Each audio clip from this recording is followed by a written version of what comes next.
구원은 칭의와 성화와 영화의 과정을 거칩니다. 본론의 시작인 1장 18절부터 오늘 본문 9장 바로 앞에 있었던 8장 39절까지 로마서는 구원의 교리를 가르쳤습니다.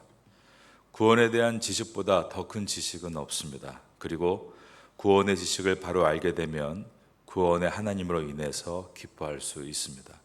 그렇게 되면 나의 삶이 어떠하듯 환경과 상황이 나의 기쁨을 빼앗을 수 없는 것입니다. 오늘부터 9장이 시작됩니다. 9장에서 11장은 구원의 교리를 유대인에게 적용하고 있고, 이제 하반부가 되는 12장부터 로마서의 마지막 장인 16장까지는 구원의 교리를 삶에 적용합니다. 그래서 12장부터 16장을 실천편이라고 부르게 됩니다. 이처럼 로마서는 1장부터 8장까지 교리편과 12장부터 16장까지 실천편을 다루고 있고, 그 중간에 9장과 10장과 11장은 유대인의 구원에 대한 이야기들을 다루게 될 것입니다. 8장에서는 구원의 안정성을 보여주었습니다.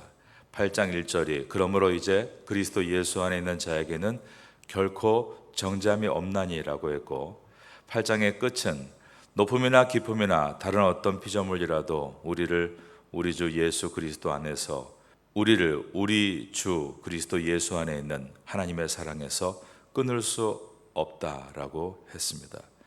그리스도 예수 안에 있으면 정죄함이 없고 끊어짐이 없다. 즉 구원의 안전성을 8장이 보여준 것입니다.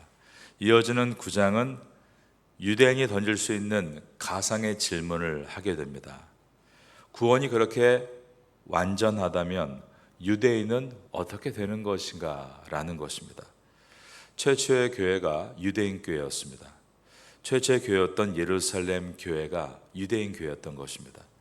초대교회의 12사도가 모두 유대인이었고, 그 외에 2명의 사도 바울과 예수님의 친동생이었던 야고보서의 저자 사도 야고보도 유대인이었습니다. 그러나 복음은 예루살렘 본토보다 사마리아와 소아시아, 유럽에서 훨씬 더 크게 부흥하게 됩니다. 로마서의 수신인 로마 교회만 봐도 이방인 교회라고 할 수 있습니다.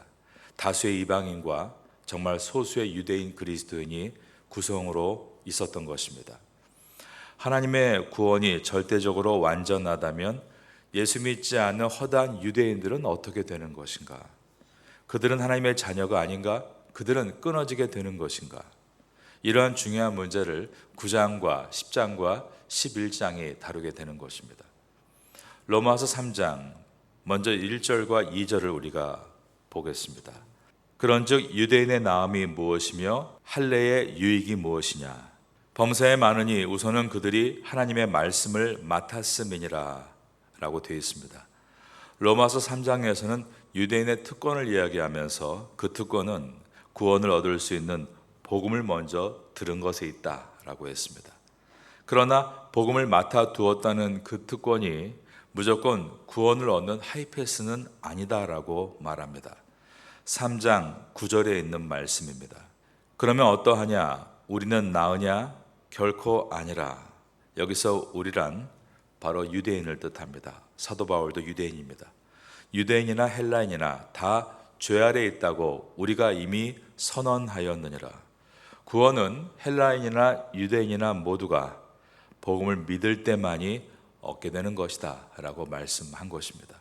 그러므로 3장에 이어서 로마서 4장은 구약의 대표적인 인물인 아브라함을 예로 들면서 그도 오직 믿음으로 의롭다 여김을 받은 것이다 라고 했습니다. 4장 1절을 열어서 보겠습니다. 그런즉 육신으로 우리 조상인 아브라함이 무엇을 얻었다 하리요?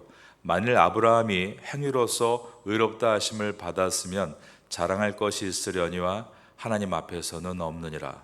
성경이 무엇을 말하느냐? 그러면서 아브라함은 행위로 의롭다라고 여김을 받은 것이 아니라 거기에 보니까 아브라함이 하나님을 믿음에 그것이 그에게 의로 여겨진 바 되었느니라 라고 했습니다. 그러므로 로마서는 1장부터 모든 사람은 오직 복음이신 예수 그리스도를 믿음으로 구원을 얻는 것이지 유대인이라고 해서 자동적으로 구원을 얻는 것이 아님을 증거해 왔습니다. 아브라함을 비롯한 모든 구약의 성도들은 유대인이어서 구원을 얻은 것이 아니라 예수 그리스도, 즉 이 땅에 오실 메시아를 믿음으로 구원을 얻은 것이다 라고 말씀한 것입니다. 구약의 성도들은 오실 메시아를 바라고 믿음으로 구원을 받았습니다. 그러면 우리와 같은 신약의 성도들은 어떻게 구원을 받습니까? 오신 메시아를 믿고 다시 오실 메시아를 바라고 믿음으로 구원을 받는 것입니다. 구원은 오직 디아 예수 크리스투스, 예수 그리스도로 말미암아 얻어지는 것이다. 이것이 로마서의 말씀입니다. 사도 바울은 유대인입니다. 민족을 정말로 사랑하는 사람입니다. 9장 1절에서 3절은 바울이 가진 자기 민족 사랑이 잘 나타나 있습니다. 이제 오늘 본문으로 들어가서 9장 1절에서 3절을 보겠습니다. 내가 그리스도 안에서 참말을 하고 거짓말을 아니하노라. 나에게 큰 근심이 있는 것과 마음에 그치지 않는 고통이 있는 것을 내 양심이 성령 안에서 나와 더불어 증언하노니. 바울의 마음이 몹시 괴롭다라고 말하고 있습니다. 자기 개인적인 문제나 재정적인 문제로 인해서 괴로운 것이 아니라 그의 괴로움은 다른 것에 있었습니다. 다름 아닌 자기 민족의 구원에 대한 괴로움과 아픔이었던 것입니다. 3절을 보겠습니다. 나의 형제 곧 고륙의 친척을 위하여 내 자신이 저주를 받아 그리스도에게서 끊어질지라도 원하는 바로라. 마치 구약시대 때 모세가 민족을 위해서 마음을 찢으며 애통하고 기도하듯 지금 이 바울도 민족의 구원을 위해서 마음을 찢어가며 그의 아픔을 말하고 있습니다. 사도 바울은 유대인으로서 유대인이 가진 특권이 이런 것이다 라며 8가지를 이야기하는 내용이 9장 4절과 5절입니다. 그들은 이스라엘 사람이라 그들에게는 양자됨과 영광과 언약들과 율법을 세우신 것과 예배와 약속들이 있고 조상들도 그들의 것이요 육신으로 하면 그리스도가 그들에게서 나셨으니 그는 만물 위에 계셔서 세세에 찬양을 받으실 하나님이시니라. 아멘. 그리고 9장 6절에는 9장의 가장 중요한 내용이 나옵니다. 그러나 하나님의 말씀이 폐하여진 것 같지 않도다. 이스라엘에게서 난 그들이 다 이스라엘이 아니요 유대인이란 말 대신에 갑자기 이스라엘이라고 말을 하고 있습니다. 이스라엘은 약속의 백성을 상징합니다. 그리고 구원받은 백성을 상징합니다. 그런데 이스라엘에게서 난 그들이 다 이스라엘이 아니요라는 내용을 통해서 유대인이라고 해서 혈통으로 모두 구원받는 것이 아니다. 구원은 오직 복음을 믿는 사람만이 얻게 되는 것임을 분명하게 말한 것입니다. 그리고 로마서 9장은 유대인에게만 주신 말씀이 아닙니다. 오늘날 교회 다니는 모든 사람에게도 동일하게 적용됩니다. 유대인이어서 구원받는 것이 아닌 것처럼 교회를 다닌다고 해서 구원받는 것은 아닙니다. 예수 그리스도를 믿는 성도가 돼야 구원을 받는 것입니다. 그러므로 6절을 우리에게 적용해서 읽는다면 교회 나온다고 해서 다 성도가 아니다 입니다. 사도 바울은 9장 7절부터 24절까지 이제 이것을 증명할 것입니다. 그리고 9장 25절에서 29절은 호세아서와 이사야서를 인용하면서 믿음의 후손이 하나님의 자녀다라고 말합니다. 이것은 사도 바울 자신이 지금 새로운 논리를 펼치고 있는 것이 아니라 구약의 예언서에 이미 분명하게 나타난 것이라고 했습니다. 이스마엘과 이삭을 통해서 그리고 에서와 야곱을 통해서 호세아서의 내용과 이사야서의 내용을 통해서 구약의 성경에는 유대인에게 구원은 오직 혈통이 아니라 믿음으로만 얻어지는 것임을 말씀하고 있다라는 것을 이제 로마서 9장이 하나하나 논증해 나갈 것입니다. 그리고 마지막 부분인 9장 30절에서 33절은 9장 전체를 요약하는 내용이 될 것입니다. 이제 본격적으로 9장 6절부터 보겠습니다. 그러나 하나님의 말씀이 패하여진 것 같지 않도다. 이스라엘에게서 난 그들이 다 이스라엘이 아니요 또한 아브라함의 씨가 다 그의 자녀가 아니라 오직 이삭으로부터 난 자라야 내 씨라 불리리라 하셨으니, 이 말씀은 창세기 21장 12절을 인용한 말씀입니다.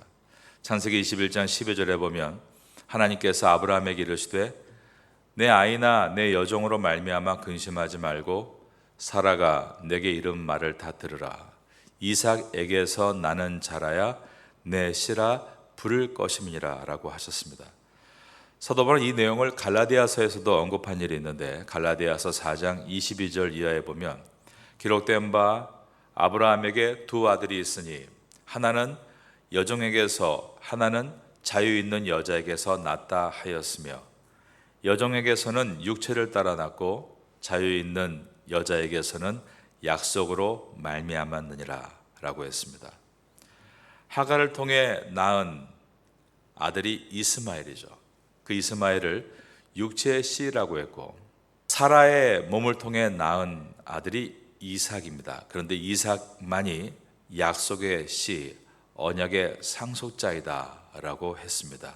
이것이 바로 창세기의 말씀인데, 이것을 지금 이 로마서가 그대로 인용을 하고 있습니다.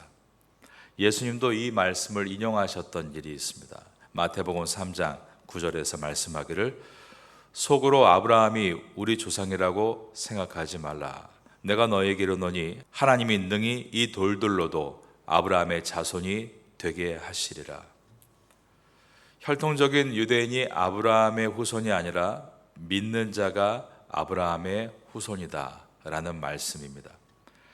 아브라함의 후손이다라는 뜻은 아브라함과 같은 믿음을 가진 사람을 뜻하고, 아브라함의 후손이 되면 아브라함과 같은 그 복과 기업을 받을 것이다 라는 뜻도 포함되어 있습니다. 아브라함에게 주셨던 모든 약속을 믿는 성도가 받게 된다는 의미도 들어 있습니다. 예수님 당시에 유대인들은 복음을 깨달으려 하지 않았습니다. 왜냐하면 그들은 혈통으로 구원을 받는다라고 믿고 있었기 때문입니다. 그래서 복음이신 예수님을 십자가에 못 박고 말았습니다.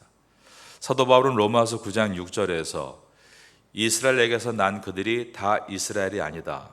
혈통으로 이스라엘이라 할지라도 참 이스라엘이 아니요 영적으로 이스라엘인 사람만이 아브라함의 자손이고 그 아브라함의 축복을 받게 되는 것이다 라고 했습니다.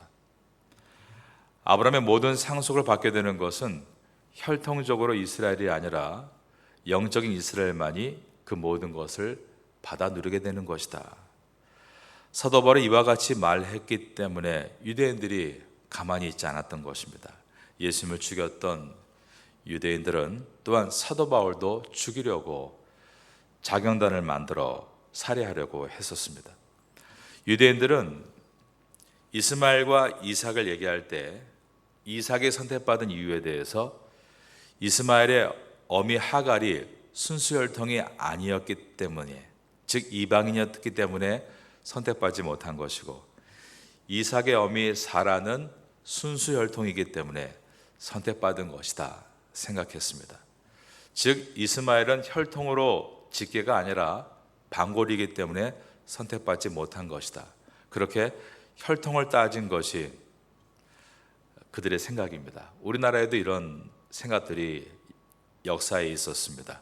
신라의 진흥왕의 직계, 즉 왕족 내부의 혼인으로 태어난 집단을 성골이라고 불렀고, 왕족과 다른 귀족의 혼인으로 태어난 집단을 진골이라고 불렀습니다. 유대인들은 자신의 조상인 이삭이 선택받은 이유는 아브라함의 정통 혈통을 이어받았기 때문이다 라고 했습니다. 이 말의 뜻은 자신들도 하나님의 백성으로 선택받은 이유가 아브라함과 이삭의 혈통을 이어받은 유대인이기 때문이다 라는 말입니다. 그런데 바울은 이제 이어서 또 다른 예를 드는데 바로 에서와 야곱의 이야기입니다. 10절과 12절입니다. 그뿐 아니라 또한 리브가가 우리 조상 이삭 한 사람으로 말미암아 임신하였는데 그 자식들이 아직 나지도 아니하고 무슨 선이나 악을 행하지 아니한 때에 택하심을 따라 되는 하나님의 뜻이 행위로 말미암지 않고 오직 부르시는 이로 말미암아 서게 하려 하사 리브가에게 이르시되 큰 자가 어린 자를 섬기리라 하셨나니. 처음의 경우인 이삭과 이스마엘은 아버지는 같은데 어머니가 다른 경우입니다. 그렇기 때문에 유대인들은 하나님이 이스마엘을 선택하지 않으신 이유는 어머니가 이교도이고 종이었기 때문에, 혈통이 적통이 아니었기 때문에 선택하지 않으셨다는 논리를 폈습니다. 사도 바울은 그것을 깨기 위해서 다른 논거를 제시하는데 바로 에서와 야곱의 이야기입니다. 에서와 야곱은 아버지도 한 사람이고 어머니도 한 사람이었습니다. 더군다나 쌍둥이였습니다. 그런데 태중에 있을 때 하나님이 야곱을 선택하셨다는 것입니다.